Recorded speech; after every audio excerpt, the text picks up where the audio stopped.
from Judicial Watch. Chris, would you spell your name, please? Sure. Good morning. My name is Chris Farrell, C-H-R-I-S-F-A-R-R-E-L-L. I'm the Director of Investigations and Research for Judicial Watch. Judicial Watch is a nonprofit educational foundation that promotes integrity, transparency, and the rule of law in government politics and the law. In that regard, we make very aggressive use of freedom of information laws. We litigate those Freedom of Information Act requests that we file with the government when that's necessary to do so. And we also bring lawsuits on constitutional issues and corruption issues around the country. Most recently, we represent Arizona State Senator Russell Pierce in the federal litigation concerning Arizona's SB 1070 immigration enforcement law, and we're very proud of that fact. I'm here today, I think that Roy has very well framed the question or the issue concerning administrative or regulatory end runs around the immigration laws of the United States, what's intended there, what the administration may be up to. I think an additional sort of data point that's important to consider is that the White House Director of Intergovernmental Affairs happens to be Cecilia Munoz, who is the former Executive Vice President of La Raza.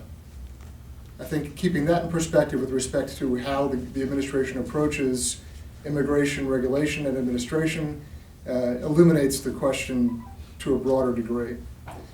When it comes to any proposed or considered efforts by the Obama administration to tweak, adjust, change the language of, pick whatever synonym you like, the administration and regulation of immigration law, the important thing to remember is that what a policy memo or an idea paper is inside the Beltway is something very different 2,000 miles away sitting on the Arizona border. So the concern on our part is that, number one, these efforts are deeply corrosive to the rule of law. They undermine the rule of law. They send mixed messages. They confuse both the public at home. They confuse foreigners who are not entirely clear on what our laws are or not.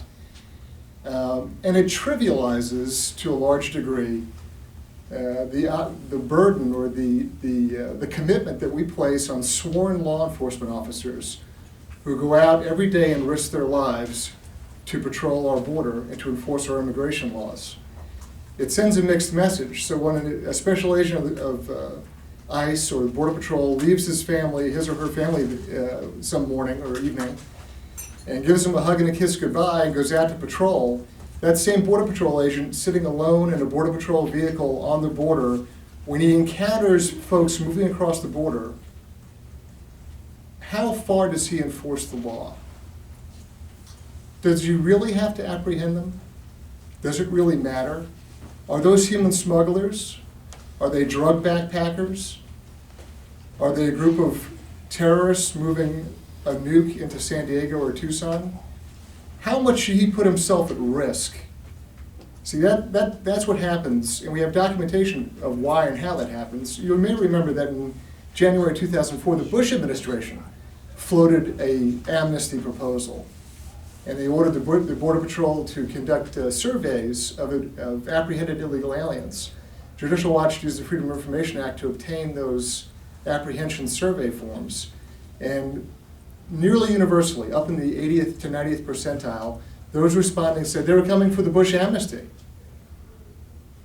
Well, the Bush amnesty didn't turn out, but the question is that the message is conveyed that there's an amnesty either ongoing or impending, and it creates an environment where there's confusion as to whether the United States is serious about enforcing its laws or not. And that's what we're faced with now. It's a mixed signal, both to the public, to foreigners who are considering whether they're going to come to the United States lawfully or not, and to our law enforcement agents who are put in a quandary. It's a mixed message. It says, well, do your job, but not really. It's demoralizing. As we've seen recently, overwhelmingly, the employees of Immigration and Customs Enforcement had a no confidence vote in their leadership. So this is not speculation, this is not guessing, this is not grasping at straws. This is an administration that's gone out of its way to send a very clear message, both internally to the government, within ICE, within the Department of Homeland Security, and we know this through the no confidence vote, but also because of our friends and sources within those agencies, who tell us they're not clear on what the rules are, and they don't know really where it's going. And that kind of destabilization and sort of trivializing of our immigration laws is very dangerous.